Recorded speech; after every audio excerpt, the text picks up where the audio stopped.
Chapter 22 of Fairy Stories My Children Love Best of All.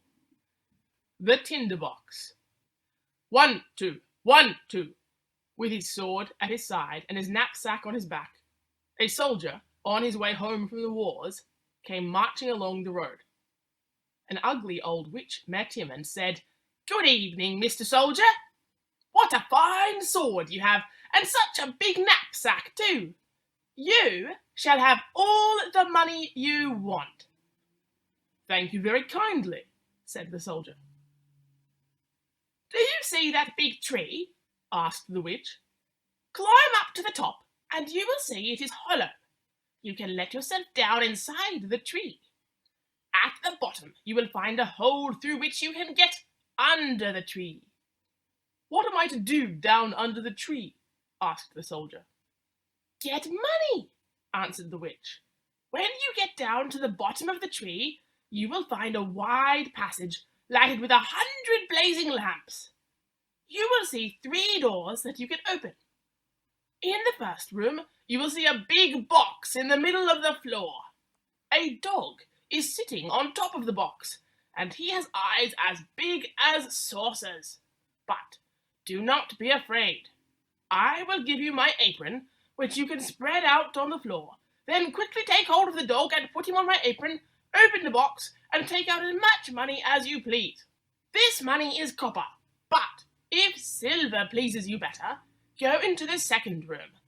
Here you will find a dog with eyes as big as millstones.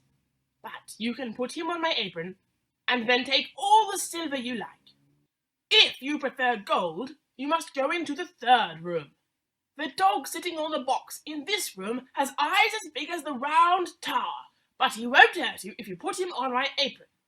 Then you can take as much gold out of the box as you can carry."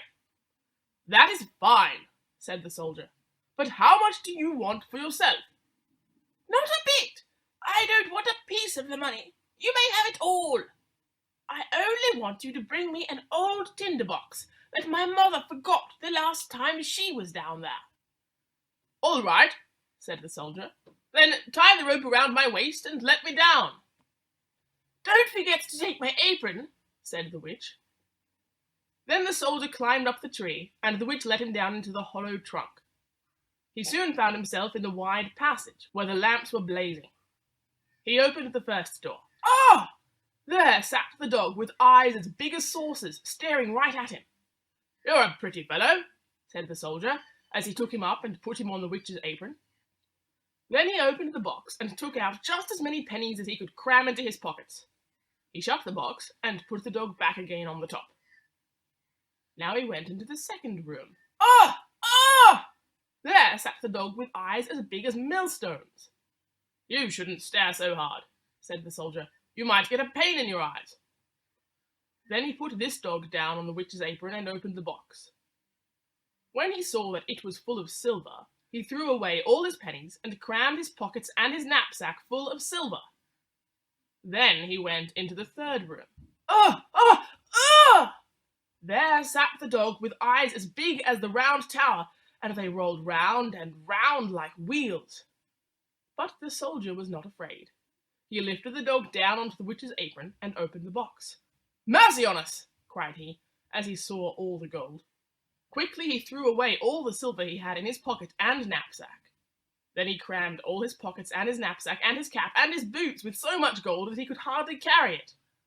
He put the dog back on the box, shut the door of the room, and shouted through the hollowed tree, "Pull me up, you old witch! Pull me up!" "Have you the tinder box?" shouted back the old witch. "Dear me, I forgot that," answered the soldier, so he went back and got the tinder box for her. Then the old witch hauled him up with the rope, and soon he stood again on the dusty road, but this time with his pockets, knapsack, cap, and boots full of shining yellow gold. "What do you want this old tinder box for?" asked the soldier. "That's none of your business," answered the old witch. "You have your gold. Give me my tinder box." "Not so fast," cried the soldier. "If you don't tell me what you want it for, I'll cut your head off." "Well, I won't tell you," answered the old witch angrily. Then the soldier drew his sword and cut her head off. He tied all his money up in her apron, slung it over his shoulder, put the tinder box in his pocket, and marched on again.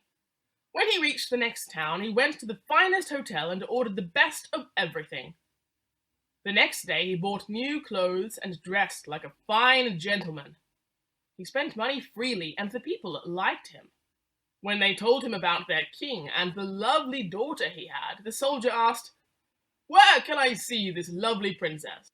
"You can't see her at all," they answered, "because she lives in a great copper castle protected by walls and towers. It has been said that she will marry a common soldier. The king will not allow this, so he keeps her hidden away." This set the soldier thinking, but he could think of no way of getting sight of the princess. As he kept on spending money freely, he found at last that he had only twopence left, so he had to leave the hotel and move into a small garret under the roof of a dingy house. Here he had to take care of himself, and no friends came to see him. One dark evening he had not even money enough to buy a candle. He thought of the old tinder box and got it out. In the tinder box he found a bit of candle, a flint, and a steel. He struck the flint with the steel, and as the sparks flew up, his door suddenly burst open, and there before him stood the dog with eyes as big as saucers. The dog asked, "What does my lord command?" "Goodness gracious!" exclaimed the soldier. "This is a wonderful tinder box." Then he said to the dog, "Get me some money, quick!" Away went the dog, but in the twinkling of an eyelash he came back with a big bag full of pennies in his mouth, and then disappeared. It did not take long for the soldier to find out the secret of using the tinder box. If he struck once, the copper dog came. If he struck twice, the silver dog came. If he struck thrice, the gold dog came. Now he had plenty of money again. He moved out of the dark garret back to the fine hotel once more. He bought plenty of elegant clothes, and all his friends came to see him as before. But this did not satisfy the soldier. "How can I manage to see the princess?" he asked himself more than once.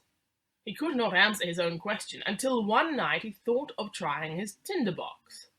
He struck the flint once, and instantly the dog with the saucer eyes came. "Even if it is midnight," said the soldier, "I want to see the princess." Before he had time to wink, the dog was gone, and soon returned with the princess, fast asleep, on his back. She looked so lovely that the soldier bent down and kissed her. He could not help it. Then the dog took the princess back to her castle. The next morning at the breakfast table, the princess told the king and the queen that she had had such a wonderful dream. She said she had taken a ride on a dog's back, and that a soldier had kissed her. After this, a nurse had to sit by the bed of the princess at night to watch and see if it was only a dream, or if something strange really had happened. The very next night the dog came again. He took up the princess and ran off with her as fast as he could, but the nurse ran after them and saw them go into a big house. "Aha!" she said. "Now I know where the place is." Then she made a big cross on the gate with chalk and went home to wait. Very soon after she got there, the dog came back too with the princess. But he had seen that there was a white cross on the gate, so he took a piece of chalk and very cleverly made crosses on all the gates in the town. Early the next morning, the nurse told the king and the queen what she had seen and what she had done. So they all went to see where the princess had been. "There is the house," said the king when he saw the first cross. "No, it is over there," said the queen, who saw another cross. "But there are crosses everywhere," cried the nurse. Then they saw that it would be of no use to look any further. As soon as they got home, the queen took her scissors and cut up a large piece of silk into smaller pieces. These she made into a pretty little bag, in which she put buckwheat.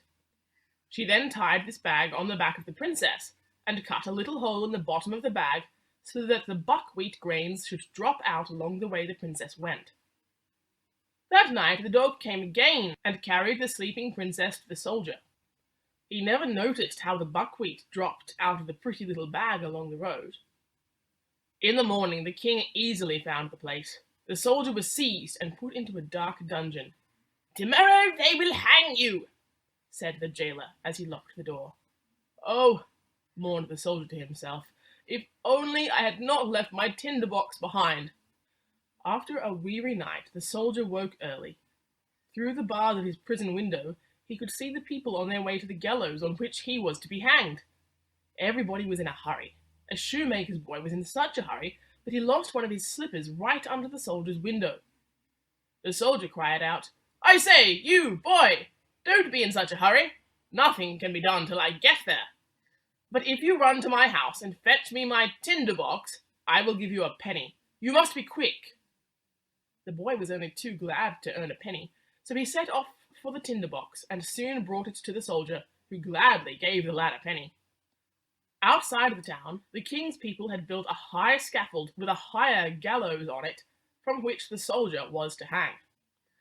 The soldier mounted the ladder, but when the rope was being put round his neck, he asked, "Won't you please let me smoke my pipe for the last time?" "All right, smoke your pipe for the last time," they said to him.